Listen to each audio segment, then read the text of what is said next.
안녕하세요. 이번에는 전산세무 2급 103의 실무 시험입니다. 먼저 노후상해하고 2022년도 분의 회계 기간이고요. 문제 1번 일반전표 입력 메뉴 입력하는 겁니다. 1월 31일 생산부의 전 직원에 대한 건강검진을 한국병원에서 실시하고 건강검진 비용 1,000만 원을 법인 신용카드로 결제하였다.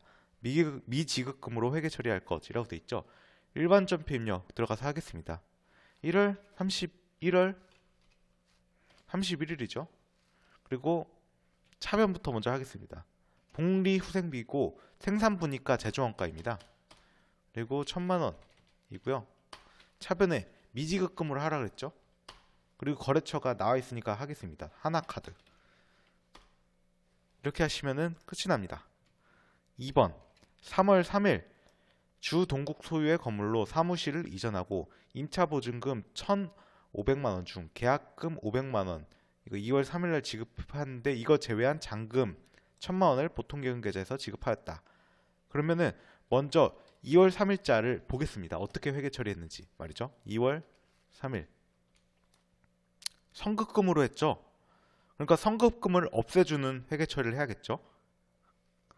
그래서 해보겠습니다. 3월 3일 선급금을 먼저 없애겠습니다. 선급금 여기 거래처 동국이죠. 동국 그리고 500만원 그리고 여기 보면 잔금 보통예금 계좌에서 지급했다고 하니까 보통예금도 1,000만원 이렇게 대변으로 둘 다 써주고요. 그 다음에는 차변에 임차했잖아요. 임차 보증금 이렇게 쓰면은 되겠죠. 임차에서 보증금을 준 거니까 이거는 자산 항목입니다. 이렇게 하시면은 끝이 나는데 여기 거래처 동국이라고 써줘야겠죠. 그 다음에 3번 3월 31일 단기 시세 차익을 목적으로 올해 3월 2일에 취득하여 보유하고 있던 미래의 주식 1,000주를 1,000만 원에 일괄 처분하고 대금은 보통예금 계좌로 입금받았다 라고 하는데 3월 30일 거 먼저 보겠습니다. 3월 31일에 3월 2일이군요. 3월 2일에 먼저 보고 단기매매 증권 800만 원이라고 돼 있죠. 그러면 단기매매 증권 이거를 없애야겠죠. 미래 여기 거래처 써 있으니까 써 보겠습니다. 여기 써져 있죠. 단기매매 증권 단기 매매 증권 미래 그리고 800만 원 이렇게 없애고요. 처분은 보통예금으로 처분했죠. 1,000만 원으로 그리고 여기 대변자 내기 200만 원 비 있잖아요. 그러면은 여기는 단기 매매 증권 처분이익이라고 쓰시면은 되겠죠. 이렇게 하면은 끝이 납니다. 4번 9월 21일 자금을 조달할 목적으로 유상증자를 하였다. 신주 2,000주를 한 주당 7,500원에 발행하고 주금은 보통예금 계좌로 입금받았다. 9월 21일 현재 주식 할인 발행 차금 잔액은 없다 라고 합니다. 그러면 이게 먼저 자본금 같은 경우에는 2,000주 곱하기 5,000원 이게 자본금이에요. 그러면 얼마가 나오냐면 1,000만 원이 나옵니다. 그리고 차액이 이 7,500원이고 500원이니까 이 차액이 2,500원이잖아요. 곱하기 2,500원 하면은 여기는 500만 원이죠. 이 1,000만 원은 자본금이고 이 500만 원은 주식 발행 초과금입니다. 그럼 이거 합치면 1,500만 원은 그 받은 보통예금 계좌이죠. 해보겠습니다. 9월 21일이죠. 차변에 보통으로 쓰고 1,500만 원이고요. 대변에 자본금이라고 쓰겠습니다. 그리고 자본금이 1,000만 원이죠. 대변에 주식 발행 초과금 쓰시면 끝이 납니다. 그 다음에 10월 31일 기업은행에서 차입한 단기 차입금 1억 원의 만기 상환일이 도래하여 원금을 상환하고 동시에 차입금 이자 30만 원도 함께 보통계획 계좌에서 이체하여 지급하였다. 10월 31일 해보겠습니다. 10월 31일이죠. 단기 차입금이랑 이자 같이 없앴죠. 대변에 보통예금 계좌에서 없앴다고 하니까 먼저 쓰겠습니다. 보통예금 계좌 그리고 1억 30만 원 이렇게 일단 쓰시고요. 차변에는 단기 차입금이죠. 여기는 기업은행 1억 원 쓰시고 나머지 이자 비용이죠. 이렇게 하면 끝이 납니다. 그 다음에 메인 매출 전표 입력하는 거고요. 7월 28일 건데 부품 제작에 필요한 원재료를 수입하고 김해 세관으로부터 수입 전자세금계산서를 발급받았다. 부가세는 현금으로 지급하였고 재고자산 회계 처리 생략할 것이라고 되어 있습니다. 그러면 이걸 닫고 메인 매출 전표 가서 해보겠습니다. 7월 28일이죠. 그러니까 수입했다고 하니까 매입 중에서 수입 55번 이거 하시면 되고요. 품목 그대로 쓰겠습니다. 수입, 신고, 필증, 참조. 공급가액 3천만 원이죠. 그리고 공급 처명 김해세관. 전자 세금계산서 받았으니까 분계는 혼합으로 할 거고요. 부가세는 현금으로 지급했다고 하죠. 그러면 여기 대변에는 현금 이렇게 쓰시면은 끝이 나는 것이죠. 재고자산 회계 처리 생략하라고 했으니까 이렇게만 하시면 됩니다. 그리고 2번 7월 30일 조합캐피탈로부터 영업부가 업무용으로 사용하기 위하여 9인승 승합차를 리스하기로 하였다. 리스는 운용 리스이며 매월 리스료 55만 원 지금 조건이다. 7월분 리스료에 대하여 다음과 같이 전자 계산서 나왔죠. 이거 면세입니다. 수취하고 보통예금 계좌에서 이체하여 지급하였다. 임차료 계정 사용할 것. 해보겠습니다. 7월 30일 가서 먼저 면세죠. 면세 53 품목 월 리스료라고 쓰겠습니다. 공급 가액에 55만 원 있는 거 그대로 쓸 거고요. 코드 조합 캐피탈 전자 계산서 받았으니까 분계는 혼합으로 할 거고 원재료가 아니라 임차료 계정 쓰라고 그랬죠. 영업부가 업무용으로 사용한다 그랬으니까 판매관리비로 쓰겠습니다. 대변은 이거 보통예금 계좌에서 이체했다고 하니까 보통예금 이걸로 선택을 해주시면 끝이 나는 것이죠. 그리고 3번 8월 12일 해외 매출처인 영국 에이스사의 제품을 직수출하고 수출대금 3만 달러는 8월 30일에 받기로 하였다. 일자병 기준 환율은 다음과 같다. 라고 하니까 8월 12일 먼저 가겠습니다. 8월 12일 수출이니까 직수출 16번이죠. 16번 수철이니까 품목 그냥 안 써도 되고 전 제품이라고 하나 쓰겠습니다. 공급가액을 잘 보셔야 되는데 보통 선적일 기준이죠. 선적일 8월 12일에 1150원이고 3만 달러니까 계산을 해보겠습니다. 3만 곱하기 1150 하면은 3450원입니다. 50만원 3450원이 아니라 50만원이죠. 공급가액 3450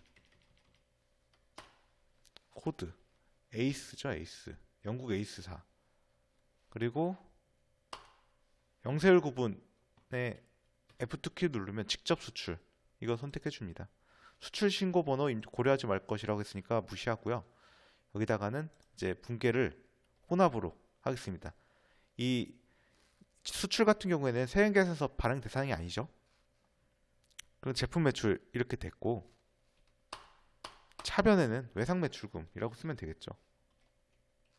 외상 매출금 그러면 끝이 납니다. 그리고 9월 25일 당사가 생산한 제품 장부가액은 200만원이고 시가가 300만원이고 부가세 별도래요. 생산 거래처인 세무물산에 선물로 제공하였다. 제품과 관련된 부가세는 적정하게 신고되었다고 가정한다. 라고 하니까 이거는 일단 가서 9월 25일 가서 해보고요. 9월 25일인데 접대비고 선물로 제공하는데 세금계산서를 발급할 리가 없잖아요. 그러니까 이거는 접대비 쪽인데 재화의 공급으로 봅니다. 그래서 건별 이게 14번으로 하시면 되고요. 품목 그냥 제품으로 쓰겠습니다.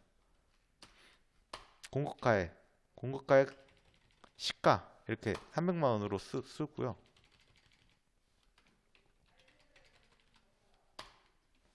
코드 세무물산이죠. 분계는 제가 혼합으로 하겠습니다. 잘 보시면 이게 제품 매출이 아니에요. 제품 매출이 아니고 일단은 부가세 예수금은 그 생산할 때 생산한 제품 이 시가에 대해서 부가세를 이제 그 과세를 하는 거니까 30만 원은 맞는데 이 대변 제품 매출이 아니잖아요. 대변에 제품이 나간 거죠. 장부가액으로 없애줍니다. 제품. 근데 이것도 장부가액 200만 원으로 없애고요. 근데 이거 중요한 게 저교에 제품이 없어졌잖아요. 그러면 타개정 대체 꼭 제품이 매출원가로 가야 되는데 매출원가로 가지 않고 이럴 때는 이건 접대비잖아요. 타개정으로 대체액 손익계산서 반영분 이걸로 하셔야 됩니다. 그 다음에 차변의 접대비 여기 생산부 거래처니까 제조원가 이걸로 하셔야겠죠. 이렇게 하시면 끝이 나는 것입니다. 그 다음에 9월 30일 해민의 제품 3천만 원 공급가액인데 이거 판매하고 전자세금계산서 발급하였다. 7월 31일 계약금 1천만 원을 보통예금 계좌로 입금받았으며 나머지 잔액은 10월 30일에 받기로 하였다. 하나의 전표로 입력할 것이라고 하는데 먼저 7월 30일을 보겠습니다. 7월 30일 뭐 안 나와있죠? 해민 거. 그러면은 일반 전표 가서 보겠습니다. 7월 31일 잘 보시면 해민 계약금이니까 이거죠. 선수금. 그러니까 선수금을 없애주는 처리를 해야겠죠. 이 1천만 원 없애줘야 됩니다. 이거를 알고 가시면 되고 9월 30일 유형이 이거 세금계산서 발급했고 하니까 과세매출 그리고 품목 전자제품이라고 쓰겠습니다. 수량 나와있는 대로 쓰겠습니다. 100 단가는 30만 원이죠.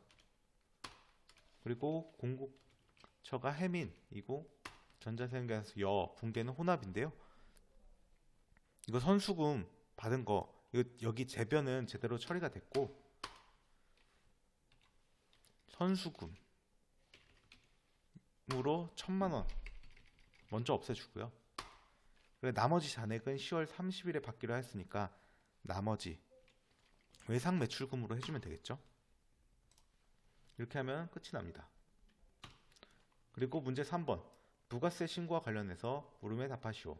다음의 자료만을 이용하여 2022년 1기 확정시고 기간에 부가세 신고서 작성하시오 라고 하고 뭐 부속서류 작성 생략할 것이라고 되어 있으니까 해보겠습니다. 일단 닫고 부가세 여기 있죠. 여기서 하시는 겁니다. 확정신고 기간 4월부터 6월이죠. 잘 보시면 매출 내역 전자세금계산서 발급분 매출 5억 부가세 5천만 원이고 직수출은 5천만 원이고 그대로 하겠습니다. 5억 그리고 세금계산서 영세율 쪽에 기타에다 가셔야 됩니다. 직수출은 세금계산서 발급 대상이 아니잖아요. 그 다음에 매입 내역 전자세금계산서 수치분 일반 매입 공급가액 2억 5천이고 부가세 2,500만 원인데 위에 일반 매입 중 공급가액 1,000만 원 부가세 100만 원은 사업과 직접 관련이 없는 지출이다. 그럼 위에서 더하고 밑에서 빼줘야겠죠. 그리고 예정신고 누락품 세금계산서 매입 공급가액 450 부가세 45만 원 둘 다 해보겠습니다. 밑에 있죠. 일반 매입에 일단은 2억 5천 이렇게 쓰고 2,500만 원을 써주고요. 그 다음에 불공제 공제가 받지 못할 매입세액에다가 써주면 됩니다. 1,000만 원 여기다가 못 쓰죠. 그러면 여기다 쓰시면 됩니다. 1,000만 원 세액은 100만 원 이렇게 하시면 되고요. 일단 여기 나온 김에 같이 쓰겠습니다. 이 당사는 부가세 신고 시 홈택스에서 직접 전자신고를 한다. 세부담 최소화 과정이니까 확정신고에는 이 전자신고 세액 공제가 됩니다. 여기 전자신고 세액 공제 만원 먼저 해주겠습니다. 그리고 예정신고 누락분 세은계산서 매입 이거 안 했죠? 공급가액 450, 부가세 45만원. 그거는 여기 예정신고 누락분 가면은 여기 옆에 있잖아요. 세은계산서 매입 공급가액 450 여기다가 쓰시면 됩니다. 450만원 그리고 45만원.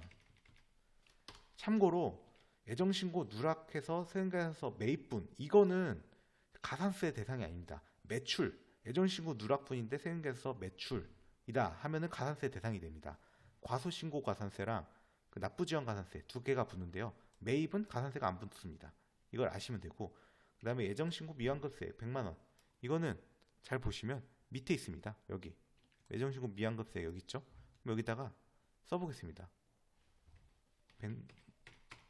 100만원 이렇게 하면은 완료가 되는 것이죠. 부가세 신고 문제 중에서는 쉬운 편에 속하는 문제입니다. 그 다음에 2번 2022년 2기 확정신고 기간 10월부터 12월에 부가세 관련 자료이다.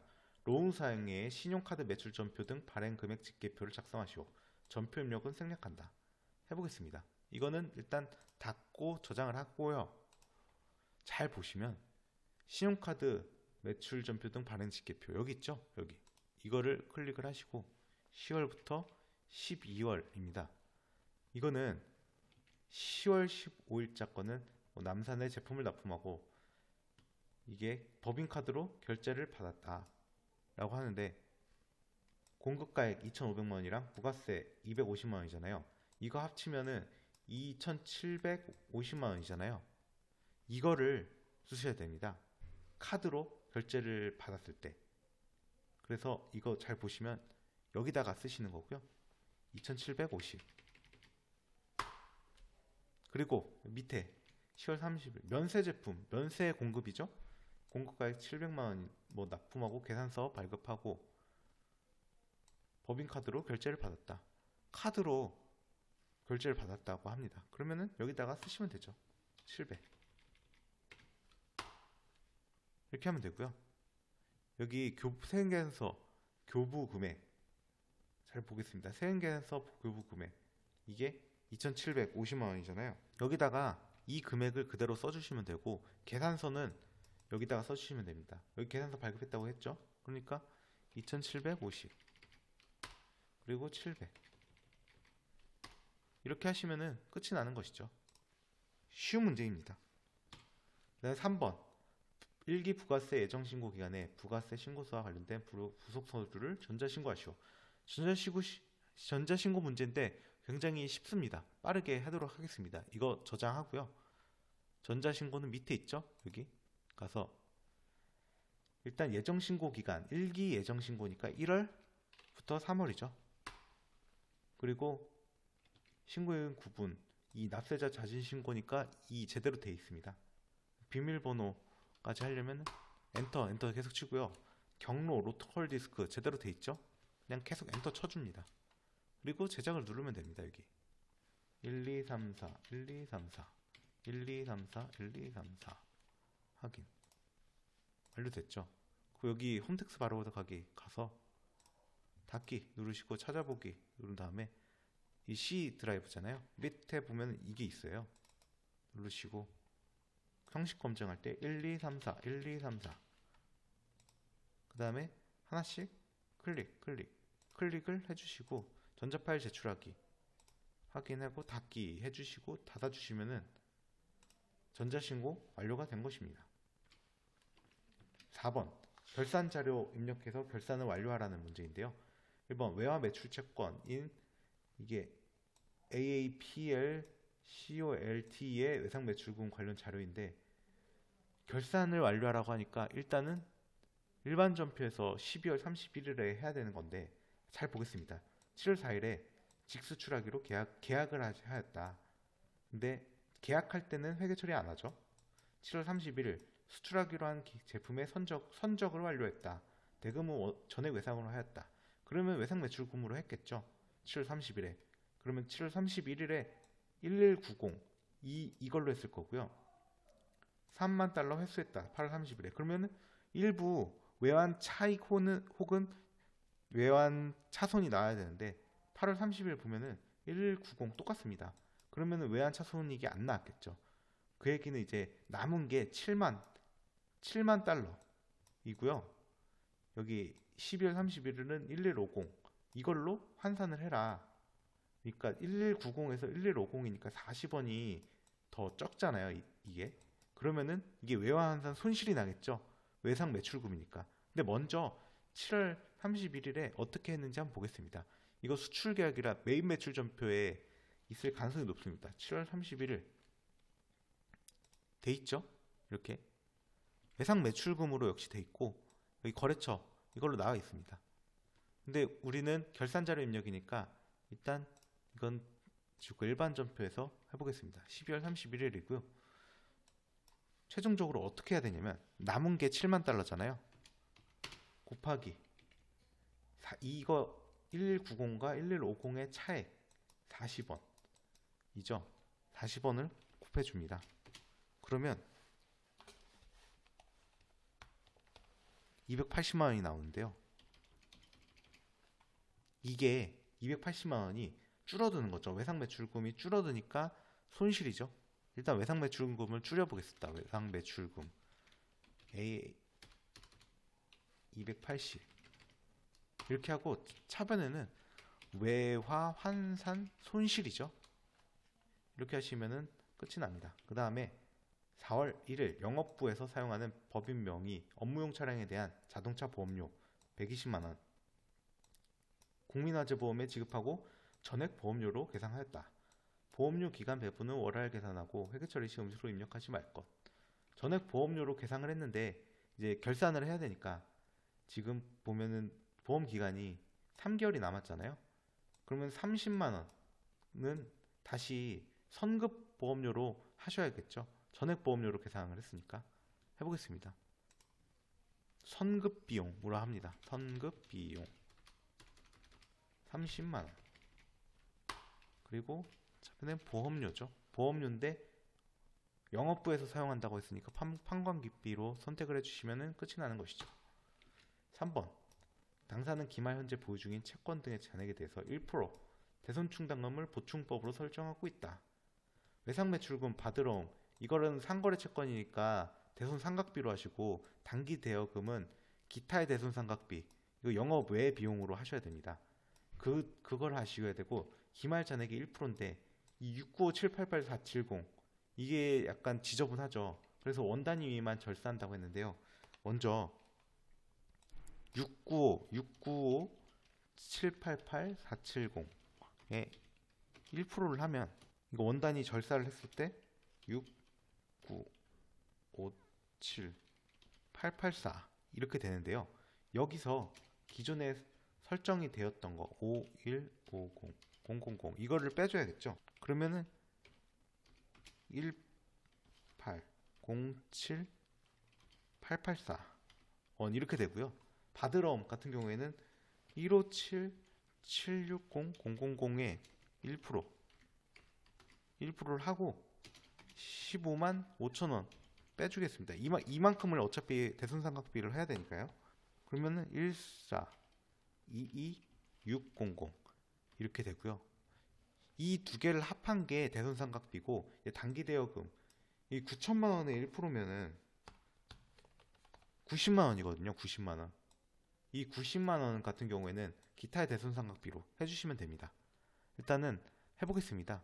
대손상각비 먼저 대손상각 판관비인데요. 두 개를 더하면 3230484 이렇게 나오거든요. 근데 대손충당금은 각각 다르잖아요. 그래서 확인을 해보겠습니다. 대손충당금 어떻게 확인을 하냐면 저는 이렇게 확인을 합니다. 이렇게 재무상태표에 들어가셔서 대손충당금 매상매출금 거 있잖아요. 이거 더블 클릭하면은 코드가 나와요. 109죠. 그러면은 109 대변에다가 109를 하면 바로 대손충당금으로 나오고 이게 1807884 이거 나머지 대변에는 또 확인을 해보면 되죠. 받으러옴이니까 여기 더블 클릭하면 111로 나오죠. 그래서 111 이렇게 하면 되고요. 또 하나 더 해야 되죠. 기타 그러니까 대손상 하면 밑에 있는 걸로 하셔야 됩니다. 이거 제가 90만 원이라고 말씀을 드렸죠. 90만 원이고 이 대변에 대손 충당금, 단기 대여금에 대한 대손 충당금 보겠습니다. 단기 대여금에 대손 충당금이 없는, 여긴 대손 충당금이 없는데, 그럼 단기 대여금을 이렇게 클릭하면 114로 나오잖아요. 근데 114로 하시는 게 아니고 잘 보시면 F2키를 눌러서 대손 충당금 이렇게 하면 여러 가지가 있죠. 그 단기 대여금에 해당하는 대손 충당금 115, 그 다음 번호거든요. 보통 이걸로 이렇게 해가지고 하시면은 끝이 나는 것이죠. 4번 단기말 현재 퇴직급여 추계액이 다음과 같고 회사는 퇴직급여 추계액의 100%를 퇴직급여 충당금으로 설정하고 있다. 퇴직급여 충당부채 설정하시오. 생산부, 영업부 나와있죠. 퇴직급여 추계액인데 그 전에 잔액이 1억 원이니까 이거 5천만 원 정도 해야 되고, 여기는 1억이죠.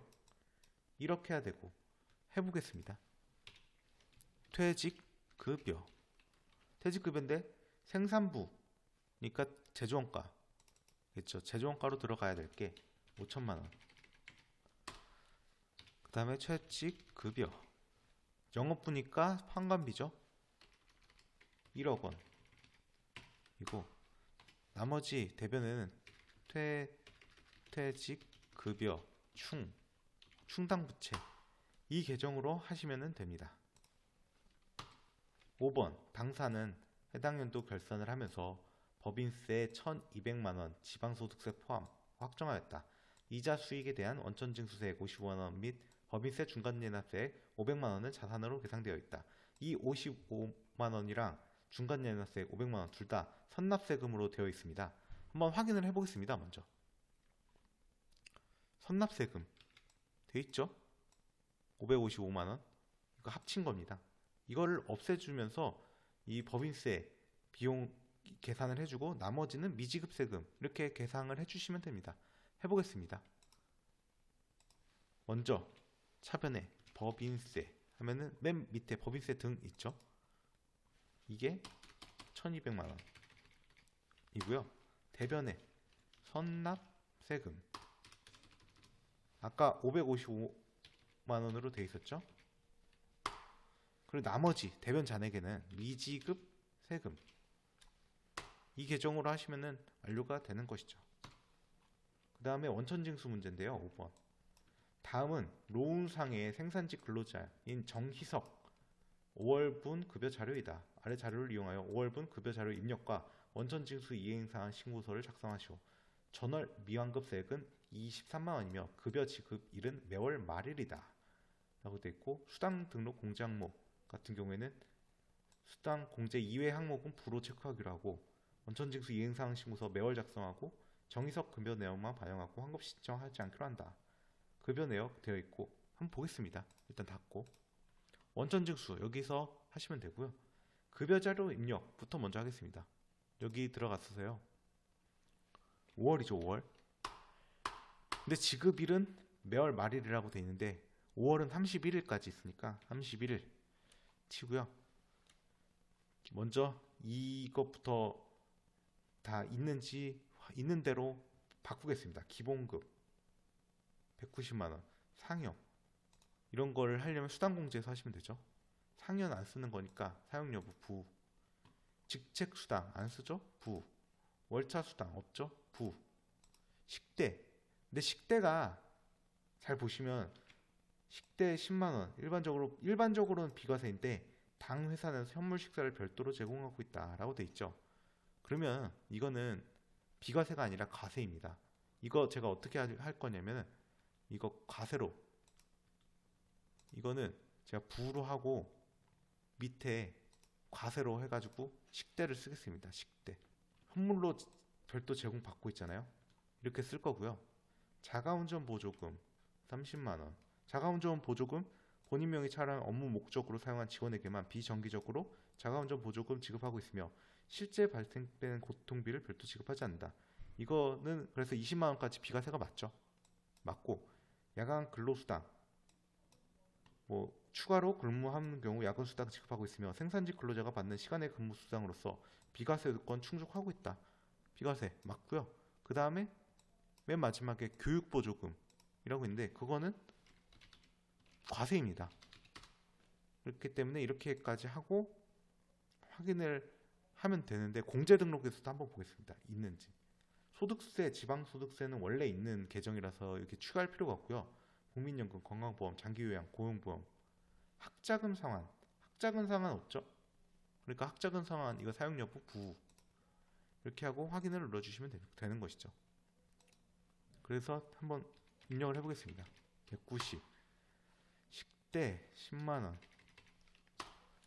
자가운전 보조금 30만원, 야간 근로수당 20만원, 교육보조금 10만원, 그리고 국민연금 99,000원, 건강보험 67910, 장기요양보험 8330, 고용보험 17600인데 제대로 돼 있고, 소득세 25950, 지방소득세 2590 다 돼 있죠. 그렇기 때문에 뭐 교육보조금 뭐 사유에 따라 초등학교 자녀 교육비에 대해서 매월 지급하고 있다라고 돼 있는데, 이거는 보조가 안 됩니다. 만 6세 이하의 그 육아를 수당하는 그런 비용, 육아 수당 이런 거는 10만 원까지 되는데, 이 교육보조금은 과세입니다. 알아두시면 되고요. 일단은 뒤에 같이 보겠습니다. 제가 정리해둔 게 있는데, 식대가 2022년까지는 10만 원까지 비과세였는데 2023년부터, 그러니까 올해죠. 올해부터는 월 20만 원까지 비과세입니다. 그리고 현물 식사를 별도로 제공받는 경우에는 과세예요. 그리고 두 번째, 야간 근로수당. 생산직 근로자가 월정액 급여 210만 원 이하이면서 직전 과세기간 총급여 3천만 원 이하인 경우 연 240만 원 이하의 금액은 비과세라고 되어 있는데요. 월정액 급여가 매월 받는 금액에 자가운전 보조금 등 실비 변상적 급여 빼고 야간 근로수당 빼면 되거든요. 그래서 정희성님은 210만 원이에요. 월정액 급여가. 그래서 이게 야간 근로수당 여기 210만 원 급여 이하가 해당이 되죠. 잘 보시면 왜 해당이 되는지 말씀을 드리겠습니다. 매월 받는 금액, 여기 지급 총액이 잘 보시면 260만 원이잖아요. 거기서 자가운전 보조금 뺐죠. 30만 원. 그리고 야간 근로수당 이것도 뺐죠. 20만 원. 그러면 50만 원 빠지면 210만 원이죠. 그래서 210만 원이고요. 잘 보시면 여기 비과세도 40만 원으로 되어 있는데, 어떤 항목이 비과세냐면 야간 근로수당이 20만 원, 이게 비과세고, 자가운전 보조금 이 30만 원이 아니라 20만 원만 비과세가 됩니다. 20만 원까지만. 그래서 20 합해서 40만 원 이렇게 비과세가 되는 것이죠. 그리고 지금 또 해야 될 게 있죠. 원천징수 이행상환 신고서 작성하라고. 이거는 닫겠습니다. 원천징수 이행상환 신고서 바로 밑에 있어요. 5월 거죠. 지급기간 5월 다 5월로 하고요. 매월이고, 잘 보면은 이 한 사람만 나와 있고요. 전월 미환급세액이 223만 원이라고 되어 있으니까 여기 밑에 23만 원 이렇게 쓰시면 됩니다. 나머지는 자동으로 반영이 되니까 문제가 없습니다. 그 다음에 이게 마지막 문제인데요. 이것도 원천징수 문제인데 하나씩 해보겠습니다. 김영식 사원의 2022년 귀속 연말정산과 관련된 자료는 다음과 같다. 아래 자료를 이용하여 연말정산 추가 입력 메뉴에 소득 명세 탭, 연금 적주 등 탭, 월세 주택임자 탭, 연말정산 입력 탭을 작성하시오. 단 김영식은 무주택 세대주로 부양 가족이 없으며 근로소득 위에 다른 소득은 없다. 일단 닫고 저장하고 다시 해보겠습니다. 연말정산 추가 잔료 입력 여기 있죠?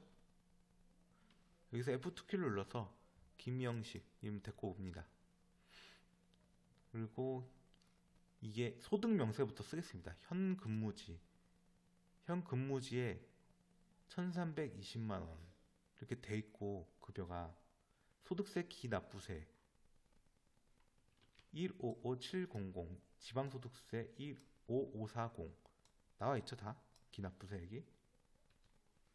그리고 여기 이렇게 늘려보시면 종전이 있잖아요. 종전 여기다가 쓰셔야 됩니다. 납세조합에다가 쓰시는 게 아니고요. 종전 근무지에 대한 걸 여기다 쓰셔야 된다는 말씀이 드립니다. 하나씩 쓰겠습니다.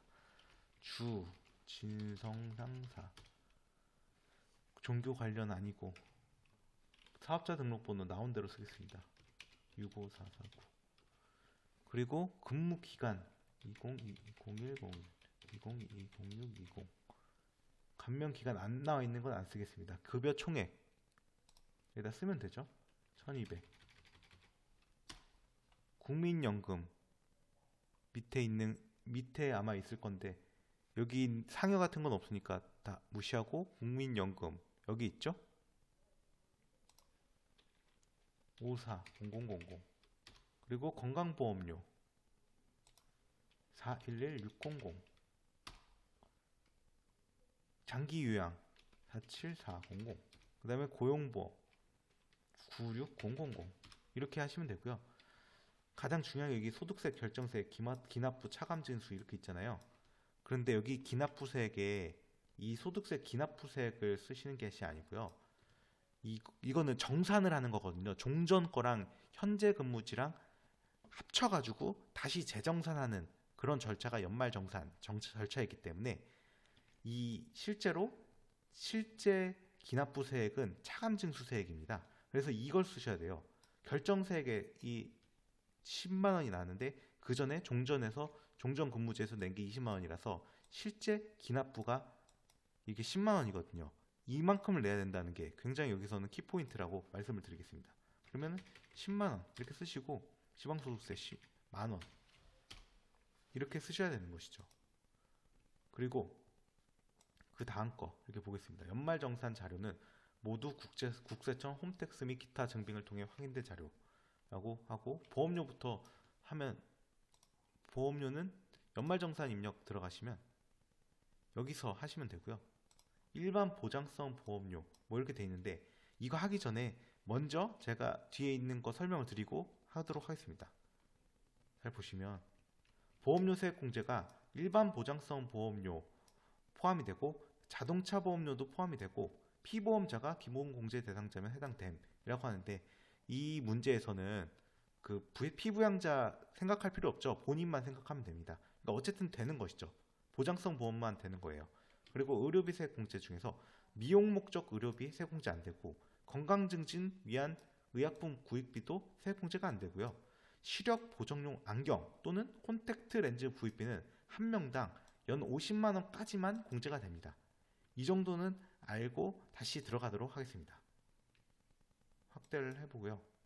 보험료 일반 보장성 보험료는 160만 원, 저축성 보험료는 240만 원인데 저축성 보험료는 해당이 안 됩니다. 그렇기 때문에 여기다가는 160만 원 이렇게 쓰도록 하겠습니다. 그리고 교육비, 본인 대학원 교육비는 다 됩니다.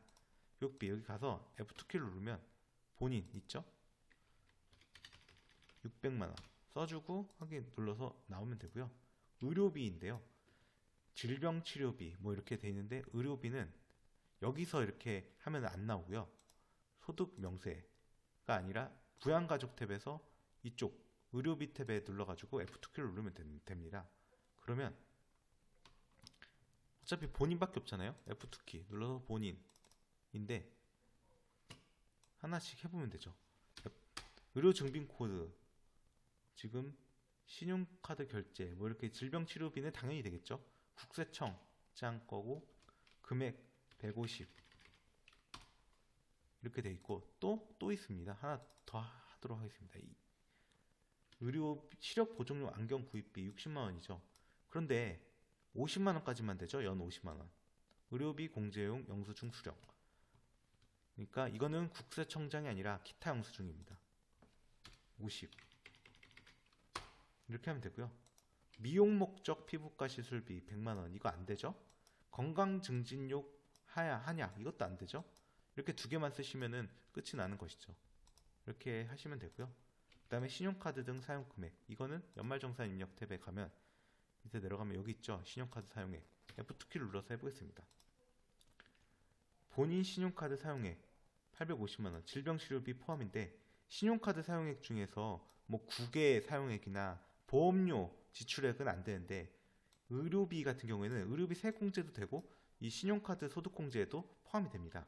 그러니까 이거 포함시키는 게 맞고 현금영수증 5만원, 직불카드 360만 원이니까 다 그냥 그대로 나와 있는 대로 쓰겠습니다. 850 직불카드 360 그리고 현금 영수증 5만원. 이렇게 하고 확인 눌러주시면 끝이 났고요. 월세액 명세.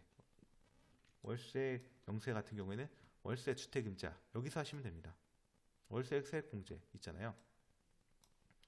나와 있는 대로 그대로 쓰시면 됩니다. 임대인명 김서민, 주민등록번호 7710318559, 유형 F2키 눌러서 다가구, 계약 면적 50제곱미터, 임대계약서상 주소지 부산시 해운대구 우동 10번지 1동 202호, 임대차 기간 개시일이 2022년 0101, 종료일은 2024년이네요.